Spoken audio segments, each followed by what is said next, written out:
Regresamos en la radio con Aarón Tapia. No son relaciones públicas, es periodismo sin tapujos ni mordazas. Ya está lista la mesa.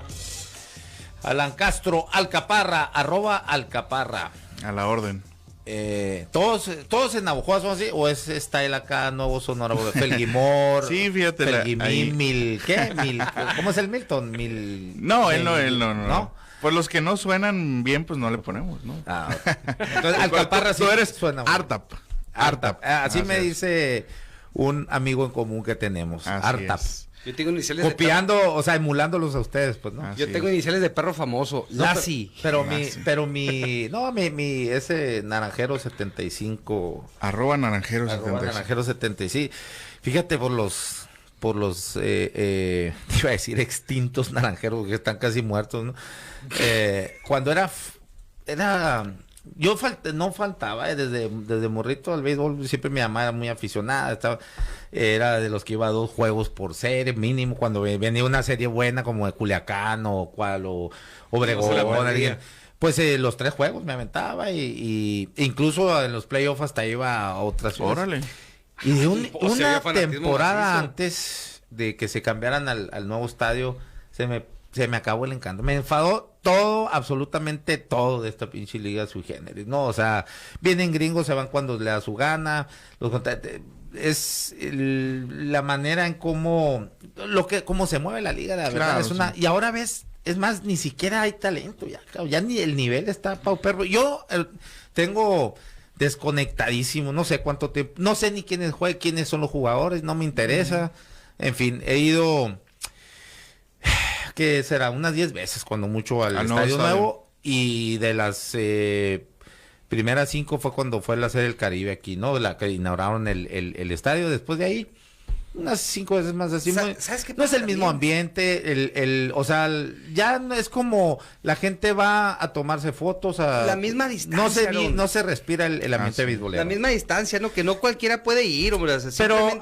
para acceder al estadio. Eso sucedió también en un inicio con el Héctor Espino, en ese momento, en el 72, pues era también lejísimo, ¿no?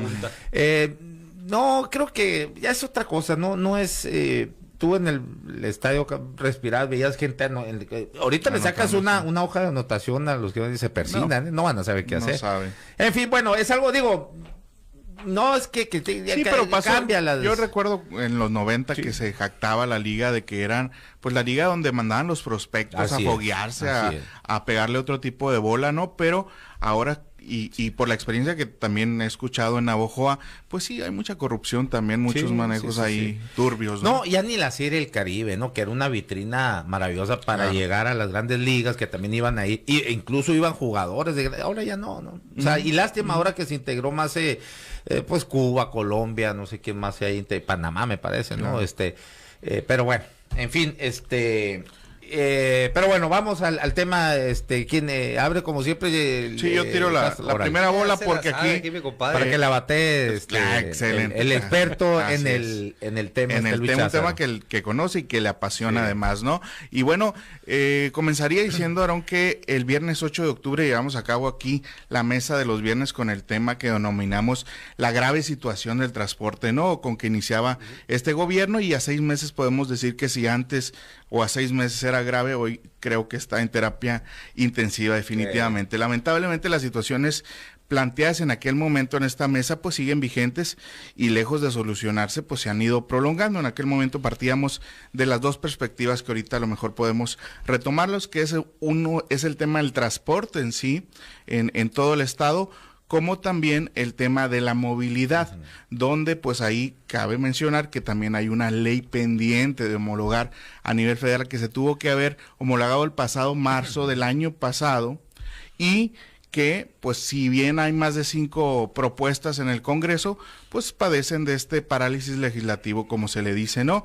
Y bueno, la premisa de esto, y ahorita si quieres abundamos, es reconocer la movilidad como derecho humano, y también es un reto importante, sobre todo aquí en Hermosillo, donde pues tenemos más del 95% de la ciudad que no tiene pasos peatonales, el 75% sin rampas para sillas de ruedas. Entonces sí es un reto importante que no se debe de dejar de ver con la misma importancia que se debe ver el tema del transporte en sí. Yo partiría de eso y si quieres ahorita vamos abundando en los otros temas. Sí, pues por eso tiene que abrir siempre el Alan, pues es el que le da el toque el orden de la parte de la importancia como debe irse metiendo en el tema, ¿no? Porque si bien es cierto, como dice él, el tema de la movilidad, que es la parte general de todo esto, pues a final de cuentas, la parte normativa ahí sigue pendiente, como dice él. Desde marzo del año pasado se tenía que haber emitido la Ley General de Movilidad y Seguridad Vial y ahorita se acaba de aprobar, ahora sí, en la Cámara de Diputados en lo general, pero hubo unas reservas y esas reservas después habrá otro tema que el arquitecto Hugo Moreno tiene muy buen tema ahí. ¿El arquitecto qué? El arquitecto Hugo Morena tiene muy buen tema ahí, porque a final de cuentas, las reservas que están dando los diputados, tanto de Morena como del PRI, es a través de las presiones que han metido las asociaciones de automovilistas. ¿Por qué?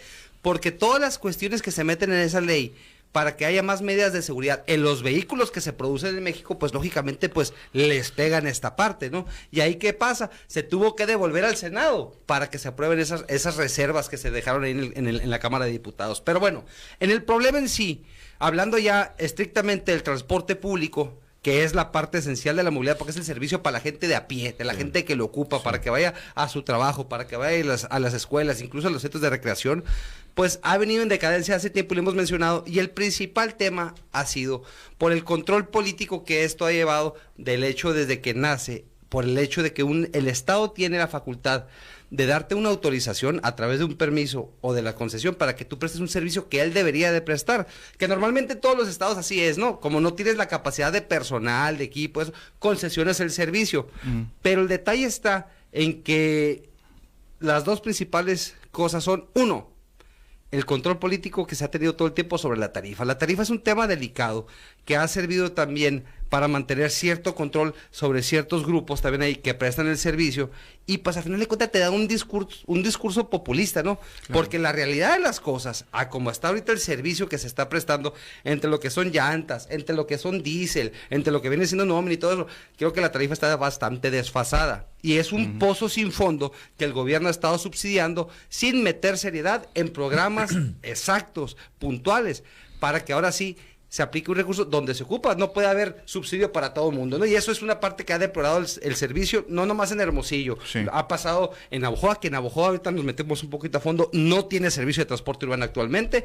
Obregón ahorita, pobrecitos, están trabajando con unos botes mezcleros, Nogales, de veras que los autobuses norteamericanos que están ahí, que la mayoría son mexicanos, que no debería haber americanos, pero en algunos casos se ha mencionado que sí ha habido. O sea, mandan ahí semichatarras, ¿no? Sí, son camiones muy obsoletos y las rutas muy obsoletas también, entonces pues es parte de lo que vamos a ahora con ahí. Esto de la regularización de autos de procedencia extranjera, ¿no habrá chance de que se traigan unos camiones del otro lado para acá? Pues es que mira, chocolate. Qué curioso, fíjate, ese tema ya han traído, en otras ocasiones. Se agudizó mucho 80s, el tema 90s. del transporte, de la gente que hubiera menos aforo, más gente que usara el transporte urbano, desde el momento en que se fue decayendo el servicio, y la gente ¿qué hace? Pues busca cómo moverse, y eso que ocasiona que se vengan más carros de chocolate, o sea, van conectados unas cosas con las otras, pues. Y el último problema, nomás para cerrar esa parte, para que continúen ustedes, la inspección y vigilancia. De veras, que si tú quieres como autoridad hacer que la ley valga, tienes que tener inspección y vigilancia y sanciones concretas. ¿Para qué? Para que el prestador de servicio haga las cosas. Pero bueno, vamos a ir a una pausa y regresamos ya ahora con Alan Castro. Bueno, estamos hablando sobre la situación actual del servicio del transporte urbano y de otras modalidades acá en el estado. Regresamos, esto es En la Radio con Aarón Tapia, no son relaciones públicas, es periodismo sin tapujos ni mordazas. No le cambie, regresamos en 3 minutos. Son 95.5 FM.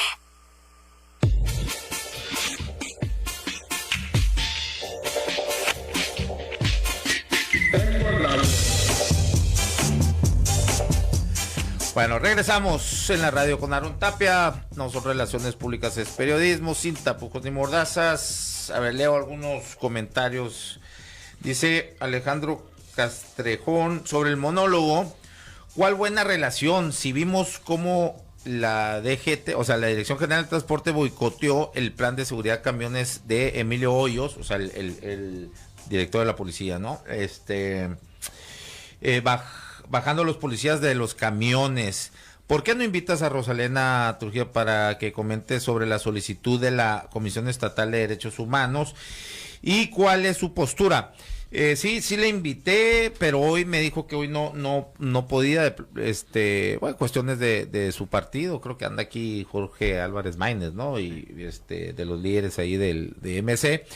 Pero quedamos en ponernos de acuerdo, sí, para la siguiente semana, sí, claro que sí, claro que voy a invitar para este tema. También voy a buscar al comisionado de Derechos Humanos acá en el estado, a Luis Fernando Rentería, o bueno, presidente se le dice, ¿no? Voy a buscar la parte, a ver si quieren, ¿no? La parte también del Ayuntamiento de Hermosillo, a ver quién quiere pues dar su versión de esto, ¿no? Dice por acá viernes tarde, pero porque ahora yo fui a corretear el camión de la Tecate, ya que el Aarón y sus invitados solo hablan de cheves los viernes, pero no invitan. ¿Cuándo? Pero bueno, a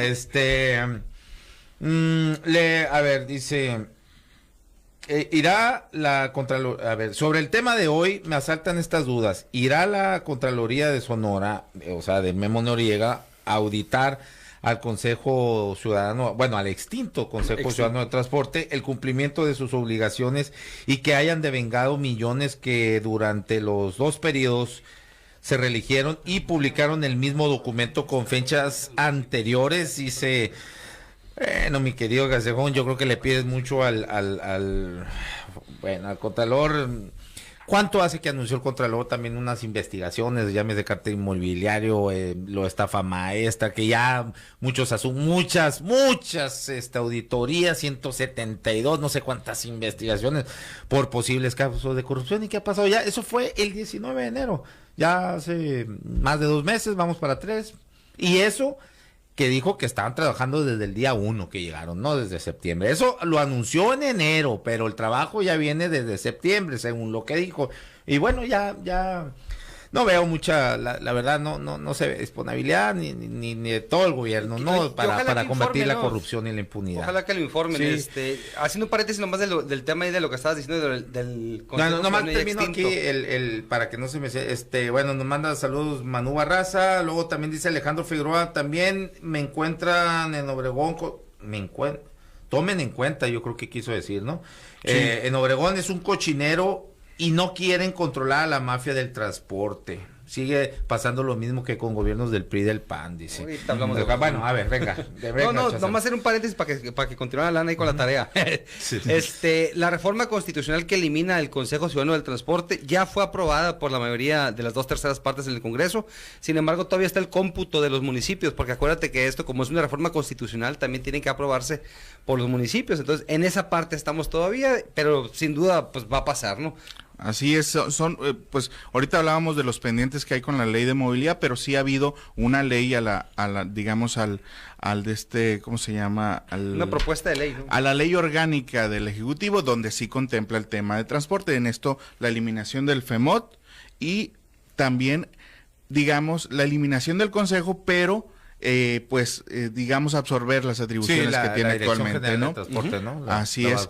Y la nueva dirección del transporte, hay que decirlo, también pasa de coordinación y aunque Instituto, ¿no? Instituto de Movilidad y Transporte. Y bueno, las funciones de este último y polémico CCT, que se hará cargo el transporte y movilidad de Sonora, así como el presupuesto asignado, quiero pensar también, porque pues fue un tema que analizamos aquí varias ocasiones, inclusive vino el presidente del consejo, y pues eso es un tema que era solamente un factor, digamos, de el estado en que estaba la situación del transporte, pero sin duda yo creo que el punto de quiebra aquí, en estos 17 años del transporte moderno en Sonora, podemos decir que fue la requisa de 2018, donde evidentemente se hicieron malas cosas y son problemas que todavía siguen arrastrando el gobierno estatal, puntualmente pues el de Alfonso Durazo, porque pues fueron la primera manifestación que se le puso en el Congreso y a 6 meses podemos decir que todavía sigue vigente esta protesta, ¿no? Y bueno, es un tema que la verdad no alcanzo a dimensionar qué intención tenían esto de la requisa, donde se hacen cargo de todas las instalaciones de los camiones, pero a más de 300 concesionarios se les sigue pagando sin prestar el servicio, que digamos la otra parte de concesionarios que no tienen esta posibilidad, siguen ellos manifestándose en el Palacio. Bueno, ¿qué pasa ahí, Cházaro? O sea, ¿se les va a seguir pagando esto? ¿Cuánto más o menos, cuánto se les paga? ¿Cuánto es la bolsa? ¿Cuánto se calcula? No, pues que imagínate, mira, cada ruta, pues lógicamente que algunas rutas tenían más trabajo que otras, ¿no? Sí. La línea 4, la línea 17, la 17 Express, por excelencia son las que tienen más aforo de gente y por ende generan más recursos, ¿no? Entonces, cuando se hizo la negociación y el convenio aquel por el que se juntaron todos los concesionarios en el 2006 en Sictusa y en Cotapsa los camiones, pues ahí establecieron ciertos parámetros de rentabilidad por la concesión. Mandaron prácticamente, es un decir, ¿no? Algunos trabajaban en la empresa, otros no trabajaban y se iban a su casa, pero recibían una rentabilidad. Y cada ruta ¿de cuánto recibía? Por ejemplo, yo me acuerdo la 17 Express y la 4 eran rentabilidades de 20,000 pesos. ¿De qué año estamos hablando? No, estaba hablando de 2013, 2014. Debe de haber avanzado, claro, ¿no? O sea, 20,000 pesos así nomás de entrada, más lo que generaran en ganancias de... En teoría nunca lo generaban. Y para empezar, las mismas empresas tenían muchos pleitos internos porque no alcanzaba el recurso para pagar esas rentabilidades. Pero había otras concesiones que les pagaban 8, 10,000 pesos. Entonces, vamos a poner que un promedio quedara que en 15, 14, una cosa por decir así. Algo. Y son 300 ahorita. Debe haber subido también, ¿verdad? Lo que les pagan. O sea, estamos a 2022. No creo que haya subido porque el sistema no 300, lo permite también, ¿cuántas son? ¿300 o 400? 451 concesiones existían en todo Hermosillo. Por 15,000 pesos. Promedio. Ahí ya sacó Alan va a sacar la cuenta. A ver, ¿qué es lo que está pasando ahorita con los concesionarios? Ellos están pidiendo al gobierno del estado distintas negociaciones por lo que ellos consideran que valía su concesión, aunque hay que 6,750,000 pesos más o menos se paga por nada. Te lo voy a compartir en transparencia. Más o menos. Son alrededor de 7 millones, pues vamos a decir. Sí, pero hay que recordar que no todas se están pagando. Son 300 y las que se pagan. Las que se pagan. Bueno, eso es lo que hubiéramos sacado. Entonces, bueno, vamos a poner que son como unos 5 millones los que están pagando por nada. Al año son, ¿qué? 60 millones de pesos. 60 millones de pesos, por ejemplo, aquí me decía Lupita Tadei que el presupuesto del ISSSTE es de 48 millones de pesos al año. O sea, son 12 más de aquí. Imagínate. Bueno, 60, eso más o menos, ¿no? Para ir ilustrando. Para que veamos lo que es. Sí. El gobierno del estado ahorita actualmente está recibiendo los reclamos de parte de los concesionarios porque no les están pagando esa parte. Yo te soy sincero, es una decisión difícil, pero el gobernador también dijo que es una parte social que tiene que concientizar y también tratar de negociar con ellos. Él les puso una cantidad a la mesa, pero yo quiero aclarar una cosa. La directora del transporte dijo que no tienen por qué pagarles en la parte legal el que les hayan quitado esas concesiones, porque la concesión es una autorización que da el Estado, pues no debería de tener un valor. Pero también recordemos algo, la requisa, hay que tener en cuenta que los fierros, hablando de los camiones... La requisa que hizo Pavlovich. La requisa que hizo Pavlovich. ¿Quién estaba? ¿Carlos Morales? Ya está Carlos Morales. La requisa que hicieron, acuérdate que el centro de pernocta de los camiones tenía taller, tenía oficinas, eran los camiones y todo eso. Entonces... Realmente, o sea, también hay un recurso ahí en una parte importante, pero también hay otra cosa que no hay que olvidar, y eso eran los responsables de las empresas también, que tenían adeudos millonarios con el Seguro Social, con el Fobiste, etcétera, etcétera, etcétera. Los concesionarios. Sí, pero deja tú, es que el concesionario también, no todos tienen ahora sí que la responsabilidad en el manejo de la empresa. Acuérdate que había un consejo de administración y ellos son los que le tocaba la operatividad, pero también no se pagaban aquellas partes porque tampoco la tarifa daba, y si no daba en aquel entonces, ahorita menos, pues, claro. O sea, eso es lo que quiero llegar con el tema de la tarifa, pues. Sí, oye, y bueno, aquí llama la atención también, Luis, que el gobernador sí les ha dado la cara, sí los ha atendido y ha instruido que lo atiendan. Sin embargo, ellos acusan, los que se manifiestan, que no hay mesas de diálogo, y evidentemente no las hay, porque... ¿Pero qué no las había con en el Congreso del Estado? Bueno, con Lirio del Castillo se alegan que no. Y tuvo que entrar ahí la Secretaría de Gobierno. Es lo que tengo entendido. Es ¿no? que, a ver, por lo regular, todas las manifestaciones que llegan al Congreso recaen en la... A Palacio. A Palacio, perdón. Recaen en la Secretaría de Gobierno y en la Subsecretaría de Concertación Social, que es, digamos, el ente institucional que se encarga de eso, ¿no? Pero en sí... Los que tienen el asunto, pues es la Dirección de Transporte, cosa que no han elaborado una mesa de diálogo y es evidente, te digo, porque en el Congreso ya se emitió un exhorto donde se dice atiendan este tema y aquí pues hay un trasfondo muy interesante porque quien hace este exhorto es la ex compañera de bancada de Lirio del Castillo, Claudia Burs. La del Partido Verde, ¿no? Del Partido Verde. O sea, le manda al Ejecutivo, le pide que intervenga porque pues su compañera está valiendo madre, ¿sí? Prácticamente, ¿no? Para traducirlo esto coloquialmente, o sea, Claudia Robinson Burs, diputada del Verde, ex compañera de bancada de Lirio del Castillo, la actual dirigente del es la coordinadora de la bancada. Sí, pero Lirio del Castillo con actualmente licencia, la directora de transporte que era diputada con licencia. Sí. O sea, le está diciendo, oiga señor gobernador, Lirio del Castillo, directora del transporte, no puede.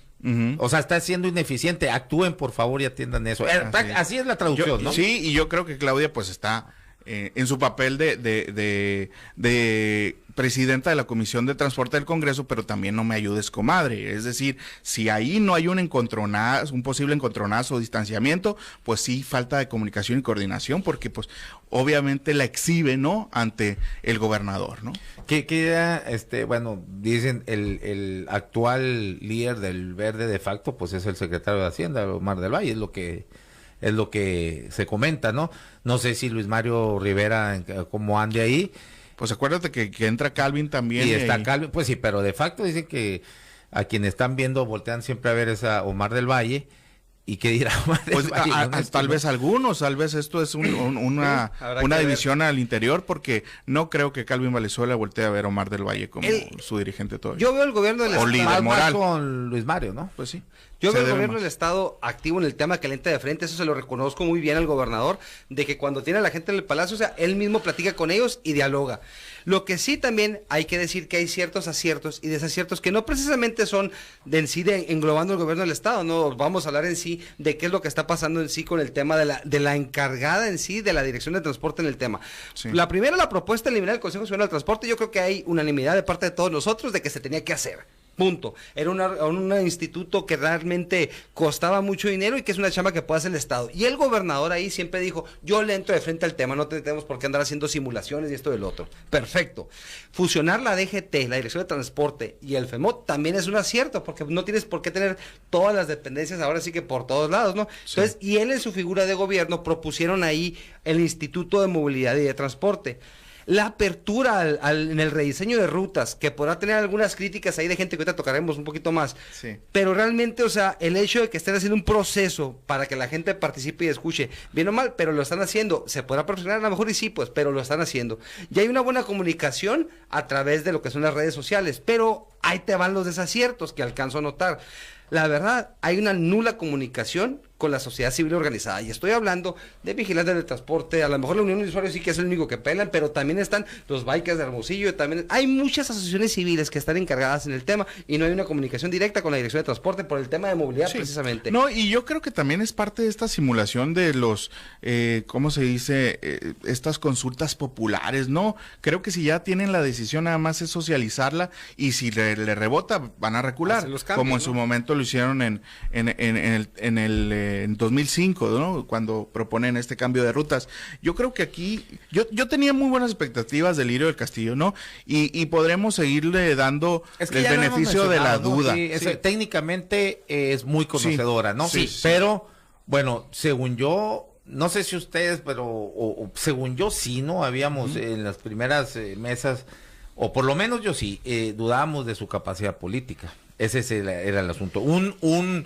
Una dependencia que está muy politizada. Ahorita que acaban de mencionar varios factores y entes que tienen que ver, entidades que tienen que ver alrededor de la Dirección de Transporte, que es muy complicado, ¿no? Es muy complicado. Pero ese más al tema político que y a lo me técnico, parece que pues. también aquí quienes siempre habían actuado y metido la mano o el hombro, no sé si para bien o para mal, pero medio calmaban el asunto, eran los secretarios de gobierno, Y pues tampoco tenemos un secretario de gobierno así muy fuerte, que digamos, tampoco, pues, no, ¿no? O con la voz completa para resolver, también, yo veo ese tema también.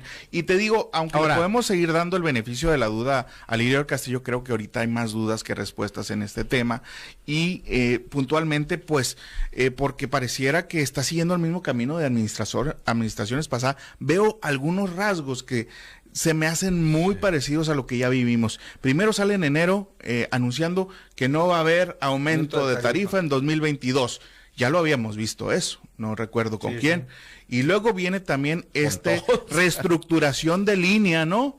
Que es más dicho en buen romance, es un cambio de rutas, donde también, pues, ¿dónde lo vimos, no? Ya lo vimos, simplemente ahora hacen uso, te digo, de este tema de la consulta popular para socializar el tema, y sí, que yo estoy muy consciente que muchas rutas a lo mejor pueden convenir o no. La gente, la verdad es que no está acostumbrada ya a transportarse en ciertas líneas ya establecidas. Ahora, los municipios, ¿qué onda? Tienen muchas facultades como para poder actuar. A ver, yo así globalmente, yo diría, en los países y ciudades de mayor nivel de vida, siempre la ciudad es quien se hace cargo de su transporte urbano. Llámese la ciudad que se llame. Y uno de los principales elementos para medir la calidad de vida de una ciudad, y es más, creo que es el principal, el número uno, es precisamente la movilidad, el transporte urbano. No es cuando todo mundo maneje el automóvil. Eso es más, eso ya es obsoleto. Por ejemplo, ¿no es hasta un lujo? Y hago aquí un paréntesis, no, ahora que tanta algarabía con que Phoenix abrió una ciudad aquí, que es la ciudad de mayor crecimiento, sí, en Estados Unidos, ¿no? Pero es el ejemplo de lo que no se debe de hacer en una ciudad como crecimiento, y ya se empieza a hablar allá. Aquí es otra cosa, traen una pinche parafernalia, olvídate. Pero sí, pues aquí vendiendo espejitos, pero ya en Estados Unidos y en otras partes del mundo se empieza a hablar y poner como ejemplo a Phoenix, lo que no se debe hacer como crecimiento, y se está hablando ya que va a empezar a haber una despresurización en cuanto al crecimiento y la habitación, como para que el 2050 Phoenix quede reducido. Ahorita, ¿cuánto andan? 3 millones, una cosa así, pues para que quede como en 500,000, 300,000 habitantes, por el problema también del agua y por la manera tan atroz que creció, dándole haciendo infraestructura para vehículos, no para el peatón, para la bicicleta, para como viene la pirámide, ¿no? Entonces, ¿qué es lo que sucede? Bueno, a lo que iba, una de las mediciones, o es la medición la principal para medir la calidad de vida de una ciudad, es el transporte, y es cuando todo tipo de sector social, socioeconómico lo utiliza. Así es. Clases medias, altas, lo que sea, ahí es. Y yo veo muy alejados, muy desentendidos. Es cierto que si ahorita el museo, como dijo, ¿te acuerdas el día cuando entró? Yo me quiero el transporte, le dijeron, sí lo quieres, ahí te va. Y después dijo, bueno, no. Es muy complicado que ahorita se haga acá, pero creo que poco a poco tienen que empezar a participar. Hay figuras en la ley. Y ejercer las facultades que tienen los municipios, ¿no? Fíjate nomás, y voy a ser muy pronto con esto. En los desaciertos todavía, pues ya mencionamos el de la interlocución ahí. La falta también de atención a los prestadores de servicio, porque prácticamente ahí sí, la verdad, sí he recibido ahí algunos comentarios de que ha sido fuerte con ellos y que prácticamente quieren platicar con uno a uno, pues ahí la van a llevar todo el sexenio, ¿no? Porque la verdad es que muchos están organizados, muchos se juntan por rutas, etcétera, y quieren dialogar, y ha sido un encontronazo fuerte. Y el caso que primero rescato es Obregón. Obregón se dividió el famoso monstruo que se creó al principio, que era Citosa, muy parecido a Cictus aquí en el sexenio de Burs, y se hicieron varias empresas, y bien o mal, con malas unidades, pero estaban prestando el servicio con mucha frecuencia. Se empieza a debilitar el sistema también, igual, y cuando quieren dialogar también están recibiendo un trato pesado. ¿Y a qué voy? En otro de los desaciertos, emitieron unos lineamientos también para el acceso a los subsidios por parte de los prestadores de servicio. Oye, pero los lineamientos te dicen las condicionantes, tienes que tener al 100% el pago de los impuestos estatales y federales.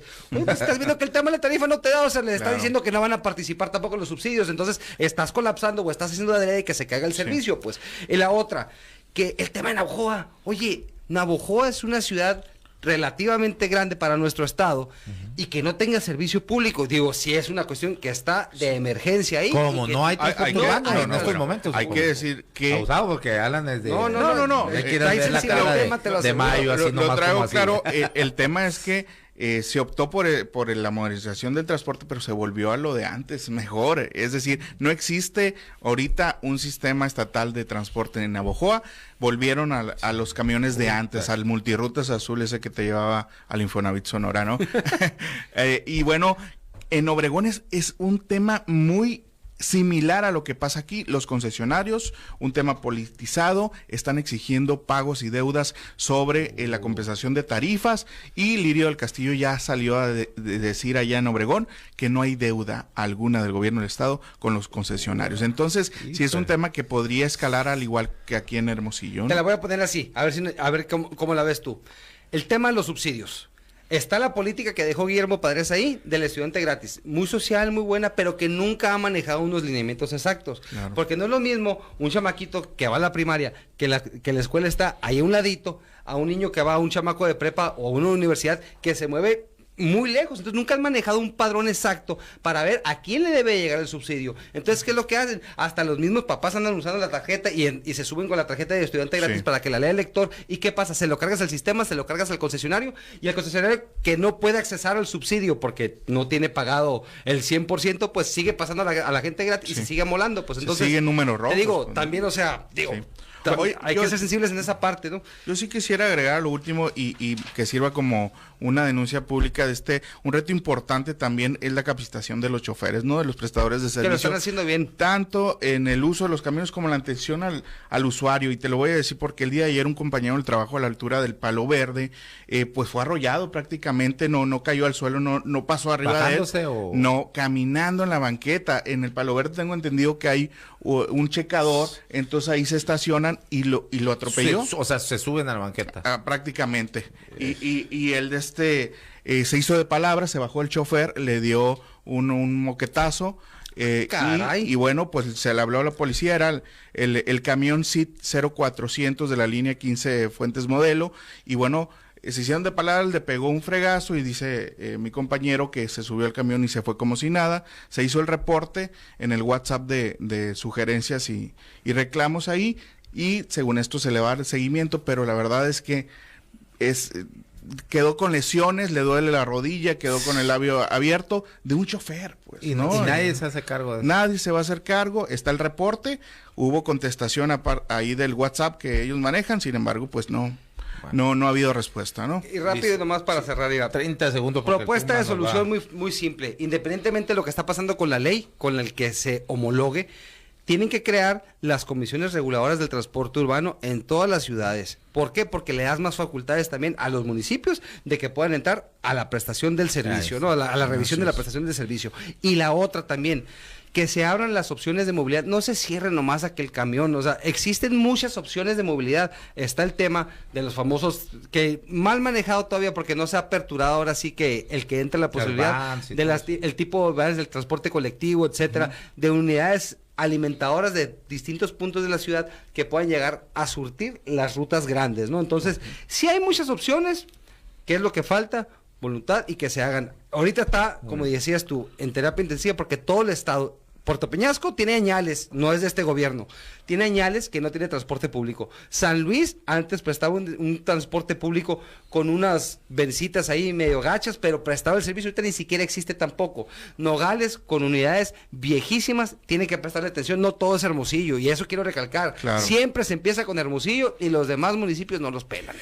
Bien, bueno, pues muchas gracias, Luis Cházaro, Alan Castro, pues un tema que sigue dando para mucho más. Vamos a tratar aquí de estarlo agotando y porque es muy amplio, muy amplio. Por cierto, reconocer ahí al vigilante del transporte, Alejandro Castrejón, que traen el pulso social ahí real del transporte y son aparte fieles seguidores de tu programa. Sí, pues un saludo ahí a Alfonso López y Alejandro Castrejón. Bueno, muchas gracias. Esto fue en la radio con Aaron Tapia. Nos despedimos. No son relaciones públicas, es periodismo sin tapujos ni mordazas. Nos vemos y nos escuchamos el lunes a las 12 del día acá en Sub 95.5 de FM, la radio alternativa del desierto. Gracias.